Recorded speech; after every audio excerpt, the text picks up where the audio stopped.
Oui, alors, bonsoir à tous. Bon, je vais prendre là où Sandrine nous a laissé. C'est donc le titre, c'est un titre comme ça qui est venu du I Don't Fit. C'est Hannah Arendt et l'inassimilable.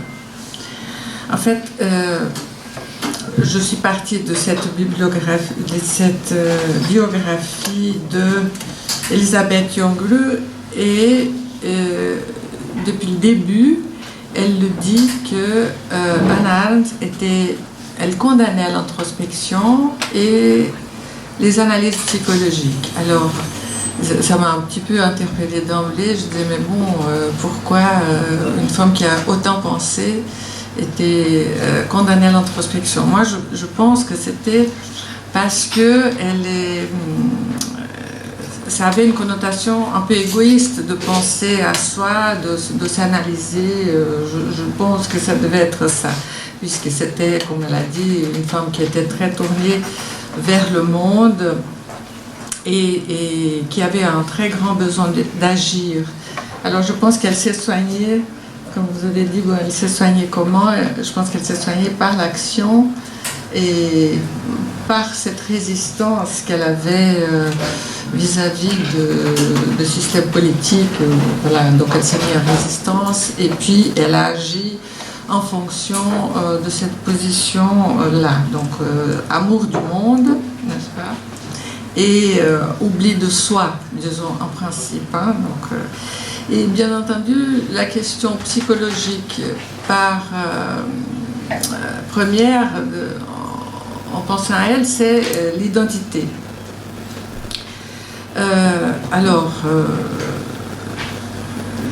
C'est-à-dire il y a des courants de la psychanalyse qui disent que l'identité n'existe pas.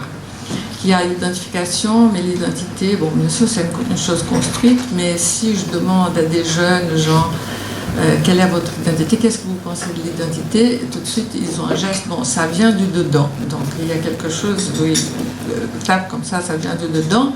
Et aussi, c'est selon son origine. Donc, le dedans et l'origine. Chose qui pour elle, donc, elle a mis une espèce je ne sais pas, de défense contre le dedans, et puis à partir de là, voilà, elle va revenir à la fin de sa vie avec la vie de l'esprit,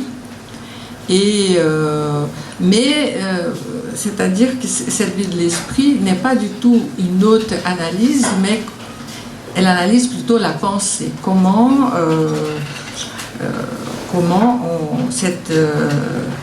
cette pensée est venue aux hommes. Elle fait référence à Socrate, la découverte de la conscience de soi et les deux en un, et ce dialogue muet de la pensée entre soi et soi-même. Elle insiste beaucoup avec ça. Mais c'est une analyse, une autre analyse, ou bien une pensée... oui, une pensée où elle garde pour elle, où elle écrit beaucoup, donc elle met ça sur papier, mais cette analyse n'est pas adressée à quelqu'un. C'est à la différence de quelqu'un qui fait une analyse, donc, ou une analyse psychologique, comme ça s'appelait à l'époque.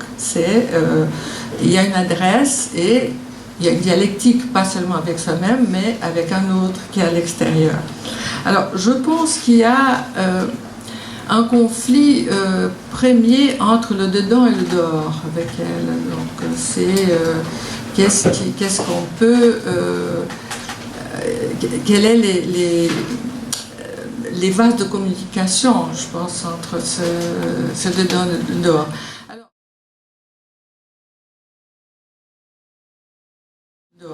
Alors, elle a beaucoup écrit sur le monde, beaucoup écrit sur la collectivité, mais si vous analysez de près, c'est à partir d'une pensée qui est quand même très subjective qu'elle va lire le monde, parce que c'est pas possible autrement. Et je me suis arrêtée sur les tout derniers travaux qui concernent donc La vie de l'esprit, c'est les tout derniers chapitres, je pense qu'elle a écrit ça avant de mourir, et où elle parle de l'abîme de la liberté comme un nouvel ordre du siècle. Et c'est là où le glaçage commence, donc où on peut faire un saut finalement entre Gaïa et Anthropos, et un saut entre la métaphysique et la mythophysique. Pourquoi la mythophysique? Parce que on peut introduire là les thèmes des variantes de la fin du monde. Pourquoi ça? Parce que ce qui a fait scandale à l'époque, la banalité du mal, c'est quand même une boîte de Pandore qui ouvre quelque chose que nous sommes en train de vivre quotidiennement sous plusieurs aspects. Donc même si elle ne s'intéressait pas à ce qui pouvait se passer dans la tête des gens, en particulier, par exemple dans la tête de l'affreux personnage d'Eichmann, elle tombe pile dans l'analyse du mal constitutif de tout être humain, la partie sombre et inavouable de tout un chacun. Donc j'ai une analyse un peu plus différente de celle que vous nous avez donnée. Et cet abîme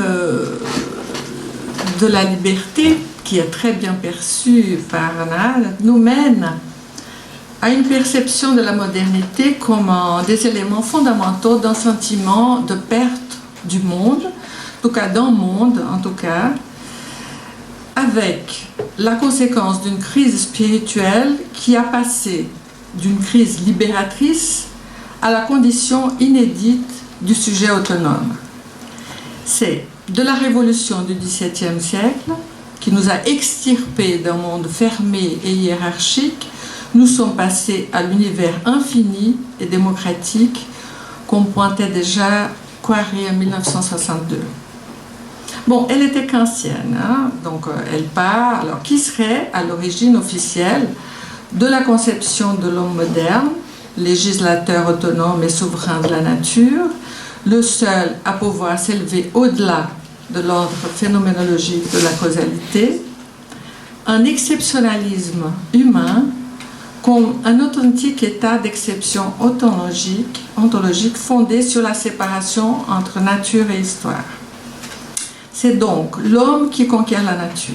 Mais après, le romantisme vient.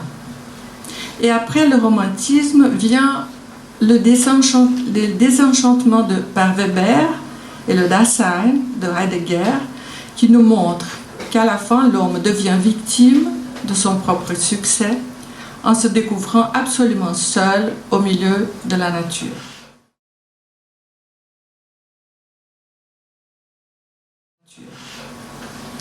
Hannah Arendt, avec ce concept qu'elle crée, la banalité du mal, donc c'est une parole qui est devenue un concept, ouvre une boîte de Pandore.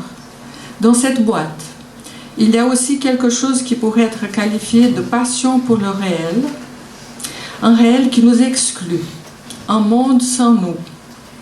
C'est le monde en tant qu'extérieur à la pensée, le grand dehors.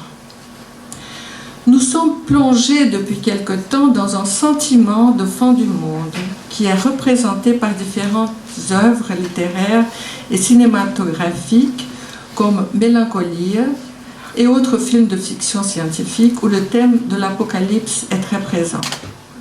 À voir dernièrement, donc une rencontre des philosophes lausannois qui concernait le thème sous le titre d'encore l'apocalypse.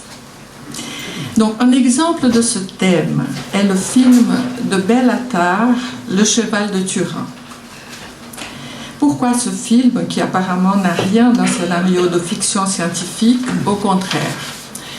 C'est un film que les philosophes, je pense, qui ont connu.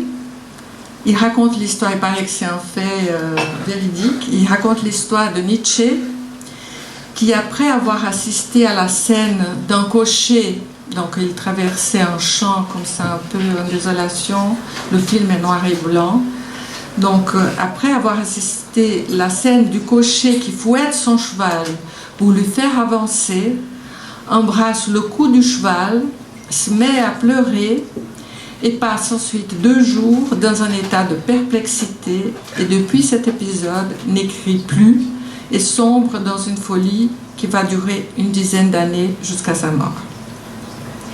Le cinéaste nous plonge dans un cinéma contemplatif de douleur et désespérance humaine, un sentiment d'un monde qui se vide peu à peu, laissant les humains complètement désemparés. Et dans un commentaire de ce film par Eduardo Viveiros de Castro, qui je ne pense pas qu'il y a une traduction en français, et Débora Danowski, ils sont brésiliens. Eduardo Viveiros de Castro est anthropologue, mais il donne un petit peu sur la philosophie. Il a fait un essai qui s'appelle Il y a un monde à venir. C'est les essais sur les peurs et les fins. Dit que le film peut être vu comme un développement d'un équivalent cosmologique du thème de la banalité du mal arendtien. L'absurdité de la condition humaine est mise en exergue dans une ambiance d'apocalypse. C'est comme si la fin du monde ne serait pas un spectacle dantesque comme dans Mélancolie, mais une décadence fractale, une disparition lente, imperceptible et silencieuse. Mais cette banalité du mal est proche du principe de destructivité de Sabine Spielrein et aussi de la pulsion de mort théorisée par Freud et qui influence actuellement la perception de notre être dans le monde, notre être dans ce monde. C'est l'argument thanatologique du monde des hommes sans monde. Un courant se développe maintenant dans une volonté explicite de rénovation métaphysique de la pensée contemporaine. Ce mouvement, que je connais peu, j'ai simplement pris des notes pour vous faire part, ou tendance, inclut des penseurs dont les noms se trouvent associés à la problématique connue par le nom de réalisme spéculatif. Ils sont Ray Brassier et Jan Grant, je crois qu'il y a des rires pour des gens qui connaissent, Graham Harman, on pourra discuter, et Levi Bryant, et d'autres comme Quentin Meillassoux, selon Renato il le connaît, je ne sais pas, Bruno Latour ou Tristan Garcia, qui s'occupent de la matérialité comme dimension proprement ontologique, de la technologie et des sciences naturelles. Tous anti-kantiens et anti-humanistes, une indifférence marquée par la philosophie du langage, un intérêt pour tout ce qui est non humain. Comment, alors, je fais ce lien entre Hannah Arendt a pu déclencher cet intérêt aussi contraire à ses intérêts. Donc, c'est le renversement. Donc, le renversement qui est quelque chose qui est très utilisé en psychanalyse. Donc, il y a un renversement de l'argument. Mais deux choses, j'ai été quand même pressée par ces associations, c'est bien venu tout de suite, sans aucun effort. Une, c'est, je vous ai déjà développé, la banalité du mal. Et l'autre, c'est la phrase que, grâce à Sandrine Dury, ça m'a sauté aux yeux, c'est « I don't fit ». J'ai même demandé beaucoup, j'ai une prof d'anglais, Dorothy Brooks, qui m'a aidé à trouver un équivalent en français, et puis c'était difficile, mais on peut dire l'inassimilable, mais je pense qu'en anglais c'est difficile de traduire. Donc à partir de cette subjectivité, parce qu'elle parle à son nom, I don't fit, il peut avoir quelque chose de la question sociale, même si elle n'a pas fait de l'introspection. Ce travail doit passer par soi-même, c'est incontournable. Alors, l'homme perdu dans cette fourmilière, donc vous avez vu sur l'affiche de New York, qu'il a lui-même construit. Nous voilà dans le dessin heideggérien. Pas l'homme au milieu de la nature, mais l'homme seul au milieu d'une jungle construite de ses propres mains. Gaïa et Anthropos. Qui aura le dessus? J'ai eu comme une impression qu'elle découvrait un autre état de l'homme, qui est celui de ne pas pouvoir s'insérer complètement dans ce monde. du I don't fit, on pourrait aussi dire, dans l'état actuel des choses, we don't fit. We are unfitness. Depuis le malaise de la culture de Freud, nous avons découvert notre incompétence devant les forces de la nature. Et même si nous avons appris à maîtriser beaucoup de choses, on dirait que plus on découvre des moyens pour se protéger et s'adapter au monde, plus on détruit de l'autre côté un équilibre. Et les évolutionnistes ont théorisé que la sélection naturelle était le résultat de fittest, celui qui s'adapte le plus ou le moins au monde. Mais le problème que je pense que sans le vouloir, Hannah Arendt soulève avec cette phrase où elle n'arrivait pas, elle, subjectivement, à s'insérer quelque chose de collectif.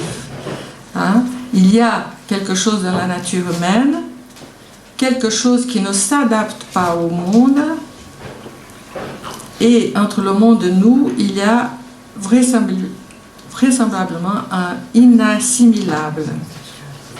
Et c'est la question de l'assimilation, où vous avez relevé qu'elle était assez contre l'assimilation. Et puis, si vous... c'était l'assimilation politique, elle a dit que les assimilés, c'était les premiers à être détruits, qu'il fallait une différence. Donc, soit on s'assimile, soit on se différencie. Donc, le sionisme, c'était une tentative de différenciation.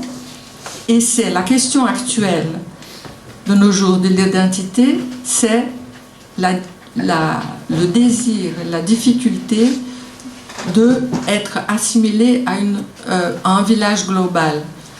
Nous voulons être, c'est-à-dire différents. Et c'est pour ça qu'il y a tellement de discussions sur les questions de l'identité actuellement. Et puis pour finaliser, vous savez qu'on dit souvent que les psychanalystes, des fois, ils sont prophètes. On dit que Freud a été prophète sur pas mal de points. On dit aussi que Lacan était prophète. Comme Lacan a dit, comme Freud a dit. Mais moi, je ne crois pas qu'ils étaient prophètes, ni l'un ni l'autre. Mais c'est vrai que, à force d'analyser les gens, ils développent certaines antennes. Et Lacan a dit, je ne sais pas où, mais il a utilisé un vers d'Antoine Tudal, qui je trouve que la poésie, elle représente bien cette inadaptation au monde. C'est entre l'homme et l'amour, il y a la femme. Entre l'homme et la femme, il y a un monde. Entre l'homme et le monde, il y a un mur. Et voilà ce que je voulais transmettre ce soir.